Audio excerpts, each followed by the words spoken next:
Does good depend on bad? Does bad depend on good? If there was nothing bad, would there be anything good? If there was nothing good, would there be anything bad? And I think that good can exist without bad, but bad can't exist without good. And it's not a perfect symmetry. I think bad is a lesser existence than good. And I think bad is a response to good. And I think good is a reality. And bad is a response. If you have a good thing like water, and you drink it and you stay alive, that's good. If you don't drink water, you die. That's bad. Does dehydration depend on water, or does water depend on dehydration? Dehydration depends on water, but water doesn't depend on dehydration. And I think that is the way that good and bad are.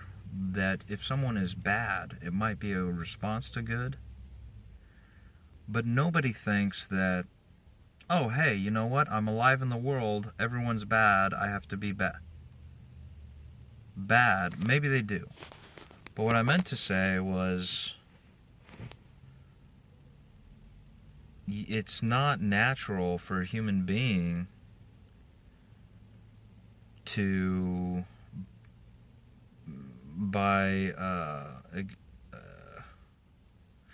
well, we have instincts that come from our ancestors, but in a broader perspective, we have life.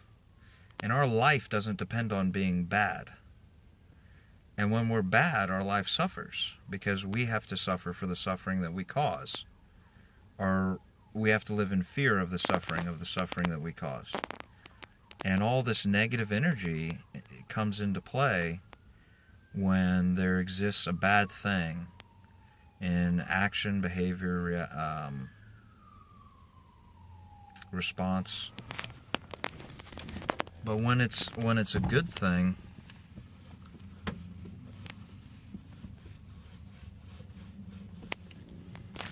it can just exist.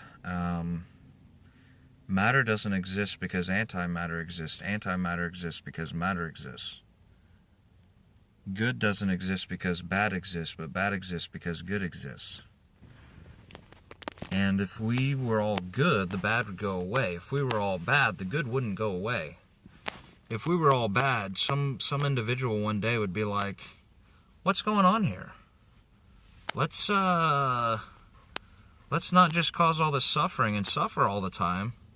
Let's leave each other alone, and that would be good. And perfect bad can't exist, and I'm happy to rain on the parade, because perfect bad is like communism. You can't form a government based on jealousy. It won't sustain itself, because the human individual has the capacity for reason and logic. And in that capacity of reason and logic, you want to benefit in life. You don't want to suffer in life. And good can be compared to benefiting, and bad can be compared to suffering. Either you're causing suffering or you're suffering yourself. And no one wants to suffer, and everyone wants to benefit. It might be popular to be bad right now, but it's not reasonable or logical to exist as a part of a whole that desires bad, because it just goes against the desire to benefit and against the desire to not suffer.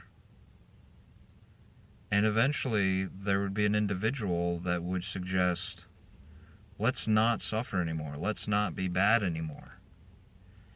And if everyone was good, no one would care about bad anymore, because everything would be good. Everything would be happy, peace, harmony, love, hope, beauty, art, everything beautiful, everything good. And that would be delightful, because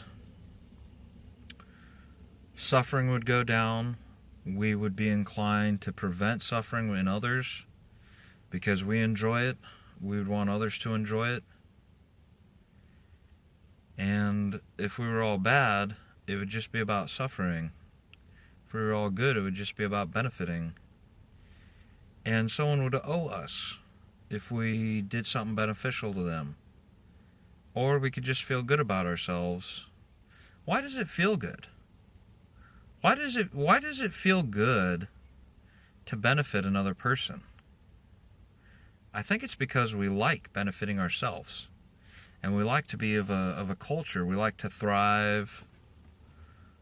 We like to socialize. And that energy is reciprocated. Oh yeah, we both like to benefit. You help me benefit. This is great. This is great. I'm happy. I'm happy too. And happiness isn't tangible. And the formula for happiness might be benefiting other people and looking for benefits from other people, because it feels good. And it's a feeling that doesn't depend on yourself. And you could be as miserable as could be. And someone else's good enthusiasm could affect your enthusiasm. And it would be great, because it's the thing called happiness. We all know what happiness is, but it's good feelings. And when somebody admires you, it feels good. And when somebody loves you, it feels good. When somebody appreciates you and respects you, it feels good. And when you benefit another person, you get a certain level of respect, which feels good all by itself. And to shine and be liked feels good.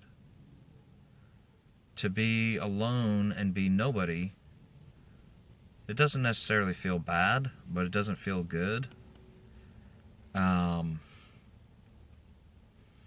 You take a look at the psychology of depression, and these aren't a bunch of people that are happy and delighted and are just going around benefiting each other. These are people that don't have as much good in their life, maybe. And that might be consistent, is that there's less good in a person's life. And the people whose lives deal in depression, there might be less good. But when you look at good and you think about bad, and when you look at bad, you think about good, because that's the world that we live in. There's both, and it's popular to be bad. So if it's popular to be bad, that can be perceived as good, whereas you socialize and you fit into the community, you belong, you feel more good than bad in your own life. And to be alone doesn't feel good.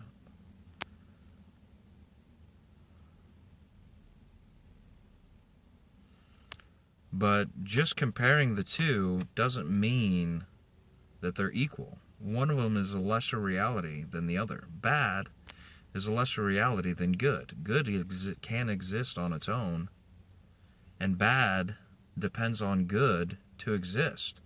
It has to be the counterpart to good. But if you have a good thing that exists where bad doesn't exist, it's still good, whereas it's beneficial in that relativity.